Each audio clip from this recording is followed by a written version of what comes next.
Well, welcome to the 700 Club. Israel is changing the face of the Middle East.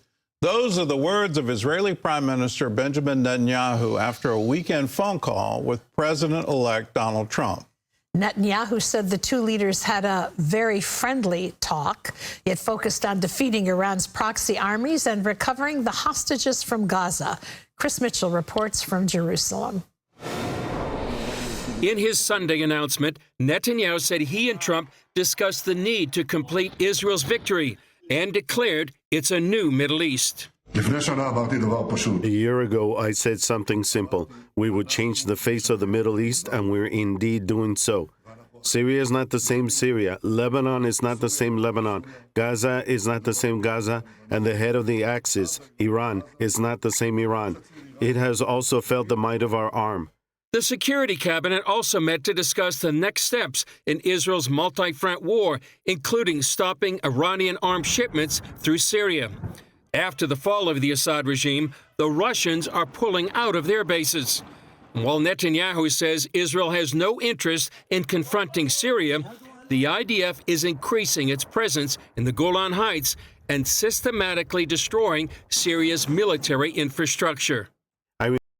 I think they should focus on saving the hostages. Honestly, that should be their top priority right now. That's what I believe. Remind you that for decades, Syria was an active enemy state to Israel. It attacked us again and again. It allowed others to attack us from its territory. It allowed Iran to arm Hezbollah through its territory. Netanyahu and Trump also discussed freedom for the hostages.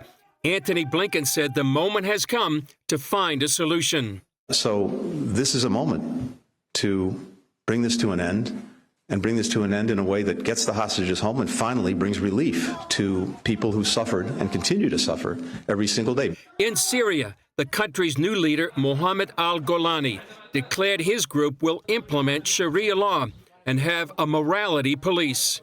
The Ministry of Interior will have more. That's not good. That's not good to hear at all. Morality police led by clerics and mullahs. People will be told to obey Sharia without using sticks. If we move with a stick, this shows our inability to convey Sharia to people. We will respond with force to those who try to prevent us from implementing Sharia. Nina Shea, Director of Religious Freedom at the Hudson Institute, told CBN News what Sharia law means for Syrian Christians. They will have to conform with Muslim laws, Islamic law. That means that they will be restricted in what they can say, how they can pray, where they can pray. They will be restricted, and women will be very restricted in their. It's insane. It's insane to me that in some part of the world there are still things like this that are still going on. Dress, in particular. But Shea says Christians in the West need to stand up for Syrian Christians at this dangerous time. Should stand up for these Christians. They should be a voice for them. They should, particularly, I think, bring pressure against Turkey, who is our NATO ally and who has supported HTS and is considered by the Christians that I've talked to there, Christian leaders, as a manager and an influencer of this rebellion that has taken place. Chris Mitchell, CBN News, Jerusalem.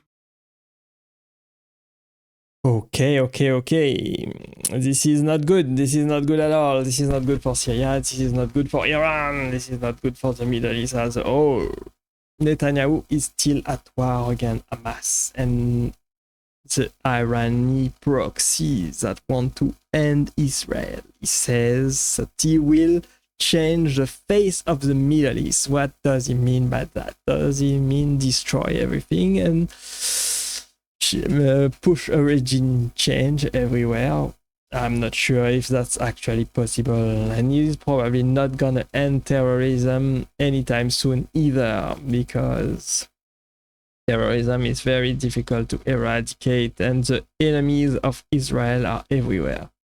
He made some enemies in the past couple of years, and the enemy numbers are still growing, unfortunately.